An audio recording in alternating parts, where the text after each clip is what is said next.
हमीद के court martial की कार्रवाई का आगाज हो गया है और उनको फौजी तहवील में भी ले लिया गया है। मजीद इसका आगे क्या कार्रवाई होगी इसके ऊपर?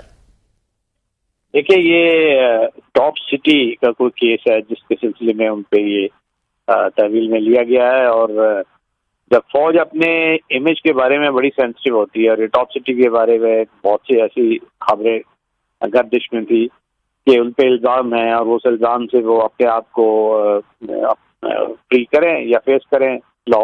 और फौज में चूंकि खुद एहतसाबी का बड़ा कड़ा निज़ाम है, तो इस वजह से उनको ये तहवील में लिया गया। और ये डेफिनेटली अभी ये इस पे पूरा एक प्रोसेस चलेगा और उसके बाद उनके पास हक है कि वो उस पर अपनी सफाई में क्या बात करना चाहते हैं, और उनको डिफेंस का पूरा राइट दिया जाता है। और उसके बाद रिव्यू का चांस भी होता है सुपीरियर जुडिशरी के पास जाके।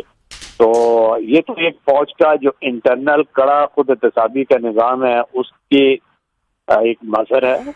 और इससे पहले भी 3 स्टार्स और इवन 2 स्टार्स उनको ये इस खुद एहतसाबी के अमल से गुजारा गया। किसी पे भी चार्ज होता है तो वो फेस करता है म्यूजिक।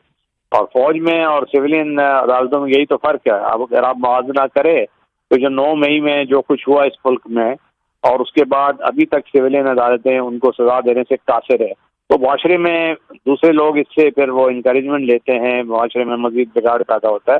तो फौज का जो एक निज़ाम है वो चूंकि प्रॉम्प्ट होता है, कंसिस्टेंट है, कड़ा है, इसी वजह से उसका जो इंटरनल कोहेजन और डिसिप्लिन बरकरार रहता है।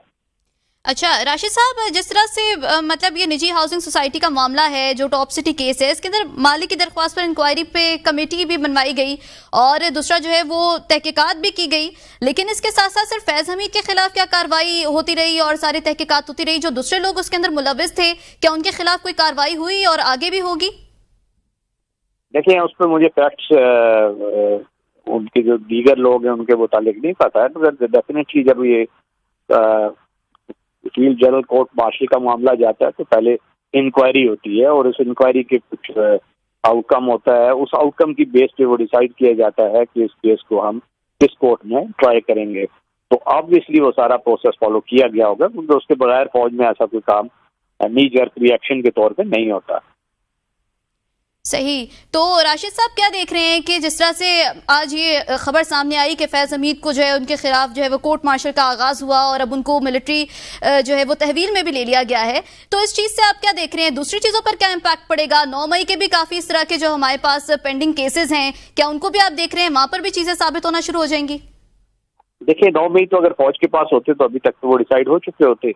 वो तो आपके सिविलियन कोर्ट्स ने उनको होने नहीं दिया, इसलिए वो 9 मई के जो मुल्ज़मान हैं वो बाहर दंदनाते फिर रहे हैं। इससे जो दूसरे एक्सट्रीमिस्ट एलिमेंट्स हैं या जो इंतशार फैलाने वाली कुव्वतें हैं उनका हौसला बुलंद हुआ है। और मजीद मुआशरे में इस तरह के आप देख रहे हैं कि वो टेंडेंसीज आ रही हैं कि कानून को अपने हाथ में लिया जाए। अगर वो 9 मई वालों को सिविलियन अदालतें सजा दे देती तो मजीद इस किस्म के केसेस सामने ना आते। अब ये और चीज है, ये तो फौज ने तो अपने 3 स्टार्स को भी 2 स्टार्स को भी 9 मई में जो जिनके मुतालिक थे चार्जेस थे तो उनको सजा दे दी है। और ये भी एक केस है जो कि 9 मई से तो मुतालिक नहीं है, बट ये एक प्राइवेट जो रेजिडेंशियल कॉलोनी है उससे मुतालिक केस है, मगर ऑब्वियसली इस पे कोर्ट ऑफ इंक्वायरी हुई होगी, उसने सिफारिश की होगी कि इसको कोर्ट मार्शल देखा जाए। अब वो ये भी बड़े ट्रांसपेरेंट तरीके से चलेगा और अब देखते हैं कि वो अपनी सफाई में क्या कहते हैं और उसमें फिर उसका क्या आउटकम होता है कोर्ट मार्शल का, और उस आउटकम के नतीजे में क्या ये रिव्यू में जाना चाहेंगे किसी सिविलियन अदालत में जो सुप्रीम कोर्ट फॉर इंस्टेंस,